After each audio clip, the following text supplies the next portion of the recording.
I just got done watching the brand new horror movie coming to theaters this week titled Smile. Now, as this review is going up, it is opening night, and man, this is actually a surprisingly good horror movie that I think a lot of you horror fanatics are really gonna dig. And I think people who are just thriving for something good for horror are really gonna dig this as well. But hi guys, my name is Zach. Thank you so much for clicking on this. Today we're gonna be discussing once again Smile. And this is a movie about after witnessing a bizarre traumatic incident involving a patient, Dr. Rose Cotter starts experiencing frightening occurrences that she can't explain, and Rose must confront her troubling past in order to survive and escape her horrifyingly new reality. This is directed and written by Parker Finn, and it is starring the likes of Sosie Bacon, who is actually Kevin Bacon's daughter, which I think that's pretty awesome. So I've been not really looking forward to this movie. I think the trailers for this just reminded me completely of Truth or Dare. I hated that movie back in the day, and the trailer really didn't do anything for me. It had some good jump scares here and there, but the overall concept, I can imagine was hard to market. But thankfully, I think this is a film that's going to live on word of mouth, because this movie's good. It's really good, and I don't know if it's because my expectations were really low or anything, but this movie very much gave me reminiscing thoughts of, say, It Follows, but used in a completely different context, because this is not It Follows, but it has that same psychological vibe to it, even adding in tension from, say, The Babadook, which is an awesome, another psychological horror movie. But the thing with this movie is it doesn't dive into the psychological nature like those ones did. It more dives into the horror realm, the jump scares. This is your typical classic horror movie, but in the vein of something that like A24 would put out, where it can be weird and it can be wicked and it can be a little bit delightful and disgusting at times, but they never steer clear of that. And I'm very excited to talk about this movie because I think this is going to be one of those sleeper hit Halloween thrillers that come out that I think a lot of you guys should definitely check out again this weekend. And if you guys are new here, make sure to hit that like and subscribe button, because I just love talking movies and I'm very happy to have you guys along for the ride. So thank you so much, as well as leave your guys' thoughts down below. Did you guys like the trailers for this? Do you disagree with me? Do you hate this movie? Let's discuss it all down there. With every movie review, let's start with the pros, and Sosie Bacon is hands down one of the biggest reasons why this movie works. Her performance is absolutely incredible. Now, personally, I've never seen her act before. This is my first encounter with her, and after looking at her IMDb credits, she has been acting for quite a bit. Definitely my fault. I definitely need to go check out some of the things that she's been in before, but her performance in here is very unhinged, and it acts in the way of insanity, but in the same way, it's not because the audience thinks she's insane, it's because everyone else thinks she's insane. And we're sitting there cheering for her to figure this shit out. And that's what I loved, is that she becomes completely unhinged and she plays up each and every scary, tension-filled moment, because there's moments where you're sitting there and maybe you think this is real or maybe you don't think it is, but whatever it is, Bacon creates such a great light. And I think this is such a standout performance from her, because from the second you meet her to the very end of this movie, you are completely enwrapped in her story. And in fact, I feel like she's actually in almost 95% of the film, in almost every single one of the scenes, and this entire film lays down right on her, and she was phenomenal in this.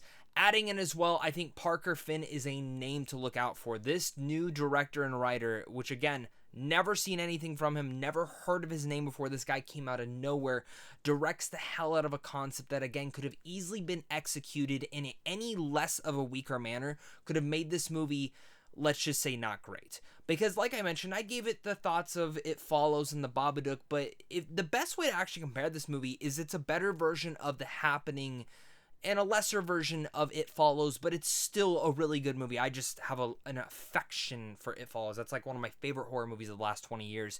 But I think Smile is actually one of the better horror movies of this year, and we've had a great year for horror, and I think this is just one of the more fun ones.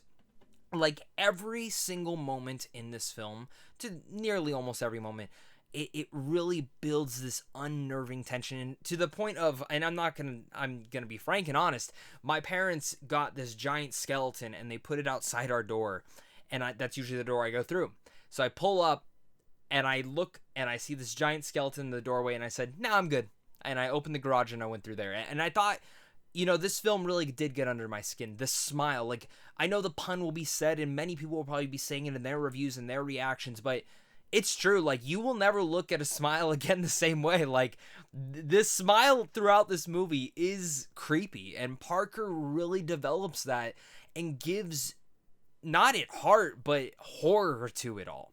Whereas smile is supposed to be like one of the most comforting things to a human being.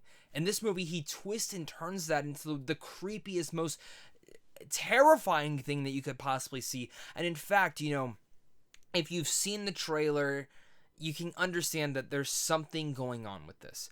And that something, there's a very real and practical and scary effect to, that when you see it, it got under my skin. And just the clear image of that thing is going to be stuck in my head for quite a bit.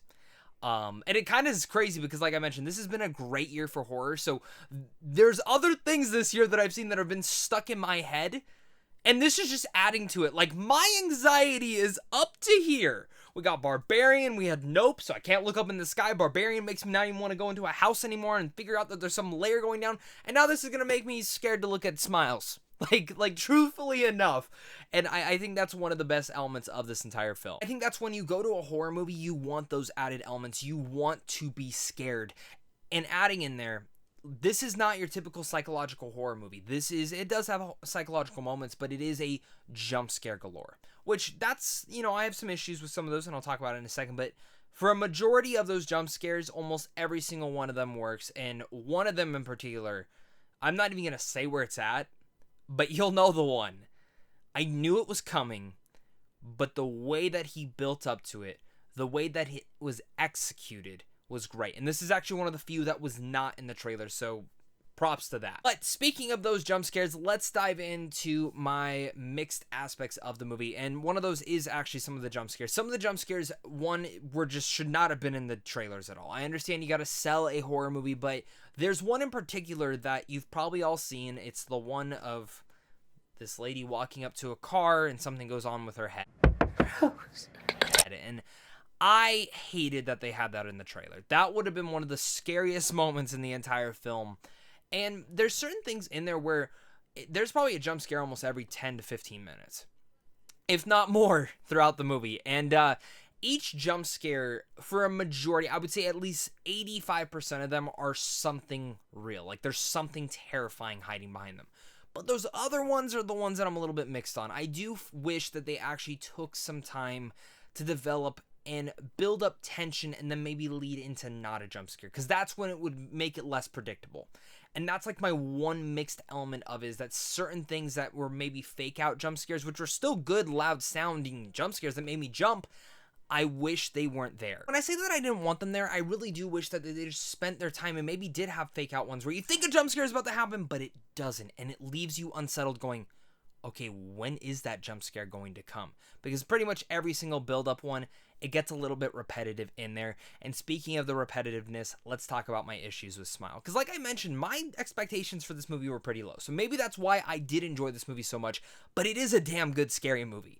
But with that said, when I go into my horror films, I do expect a couple different things depending on the tone of the movie. And while this movie generally knows what kind of tone it needs to have, it does have humor written in there, which is great. It's good to have levity, specifically with the concept of this and a smile. You have to have that in there. But I do wish that they took the film a little bit differently, because the film does get repetitive quite a bit. It's almost an hour and 55 minutes, and I felt like maybe 10 to 12 minutes could have easily been scripted out of this movie. And again, a lot of that is those jump scares that build up, and then it's just something small, like a big loud sound.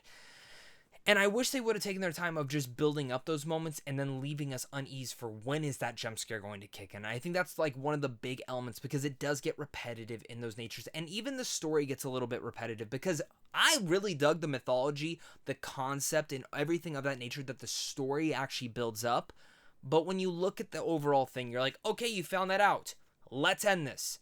And it becomes like, I understand why you wouldn't, as a character, and what the implications of that is.